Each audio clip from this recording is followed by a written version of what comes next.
New listings and sales are on the rise nationally. Is San Diego experiencing the same? San Diego rated horribly for investors, and I'll explain why. And values compared to 2023. How are we doing here in San Diego since rates have exploded upwards? All this covered and more in this week's San Diego Market Matters. I'm Karl, your San Diego Realtor. Let's jump into it. There are two solutions to addressing the price of homes in San Diego. Number one is to radically increase rates, which the feds did, and it did have an impact on home pricing by slowing it down, but many would say that it wasn't quite by enough. Number two is to increase inventory, and this can be done through a number of different ways, like building more homes, unemployment going up, or affordability getting out of control. Nationally, we are starting to see more hope that inventory is increasing. Now, we're a long way away from the volume of inventory we had prior to COVID. Slowly but surely, it seems we're trending our way back up, again nationally. It's important to be mindful of national numbers because it can be an indicator of where the market is going for the rest of the country. If we're seeing 75 out of the top 100 metro areas radically increasing their inventory, that could be a sign that something is taking place in the economy that could eventually impact the remaining 25 metros. Now, if we look at San Diego specifically, in February of 2023, so last year, we gained 2,074 new homes that month. Fast forward to February of this year,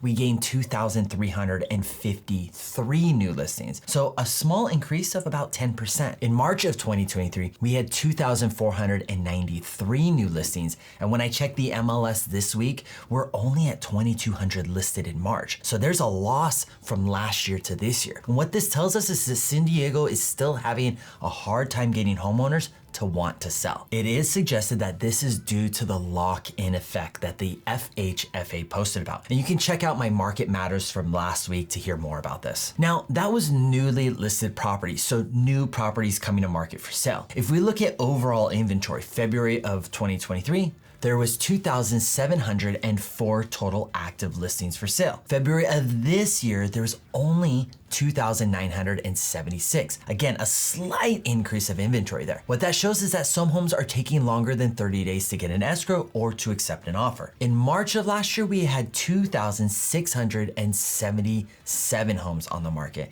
And as we wrap up March of this year, we only have 2,582, a small decrease. And remember, 2,200 came on the market this month alone. So what do all these numbers tell us compared to national numbers? It tells us that San Diego is not quite in alignment with the national trend. Though we may have a month here or there where inventory and new listing count is higher than it was last year at the same time, we are not seeing it consistently to suggest there's a trend. So for sellers, expect little to no competition, and buyers expect competition and expect a ton of it if the property is super nice. Now, real quick, in regards to the national trend going upwards, this does not mean that inventory is going up everywhere. There are many places all over the US where inventory is still extremely low, exactly like what we're experiencing here in San Diego, and other areas where inventory is through the roof. What you want to take away from these trends is that if a trend is struggling to gain consistent momentum, either one way or the other, either going up or down, then it is very possible that this will continue as such until we see something more severe happen either politically or economically here in the US. Based on this data, it still stands. The market here in San Diego does not look like it's getting better for buyers anytime soon. And as I explained in past Market Matters videos, when inventory does start to finally climb back up, we're gonna enter a inventory friendly market first before we come close to a buyer's market. And what's the difference, you may ask?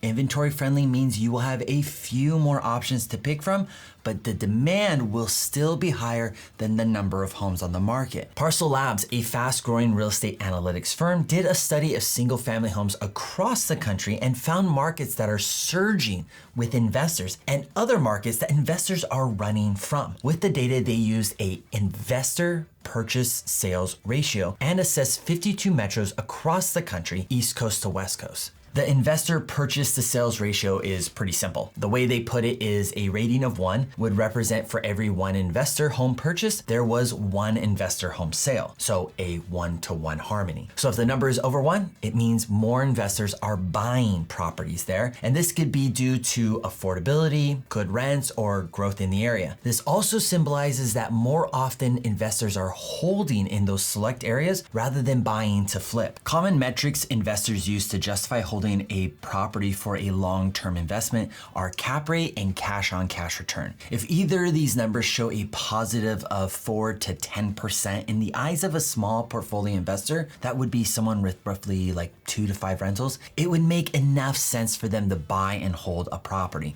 Over time, rents will increase as well as equity, and that is enough for a small-time investor. So these various cities where the investor to purchase sales ratio is over 1 is probably attractive because the cap rate and the cash on cash return are 4 to 10% at least. But here in San Diego, I have not seen a cash on cash return for a long-term rental that's over 1% in probably at least 6 to 10 years. Our market here in San Diego really facilitates 2 types of investors. One, the investor that just wants to flip, so they buy and then they sell right away. And then number 2, the one that wants to hold out for the long term and take advantage of the equity gain that San Diego is really known for. Now, if the number is below 1, then investors are not finding that area as ideal to invest in. As for San Diego, we are way below 1, and this is most likely due to our price points. Prices are too high for an investor to buy in and make enough money off a rent to cover the mortgage. As a result, the majority of investors that are still buying are flippers, and even they are starting to thin out because costs are so high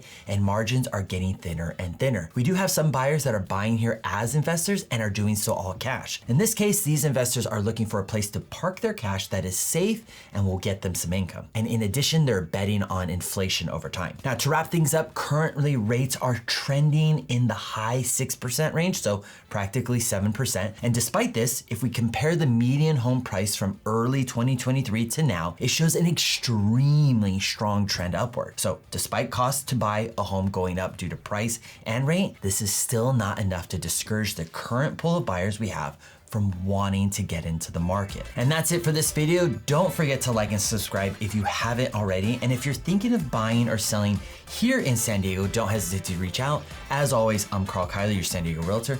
I'll see you in the next video.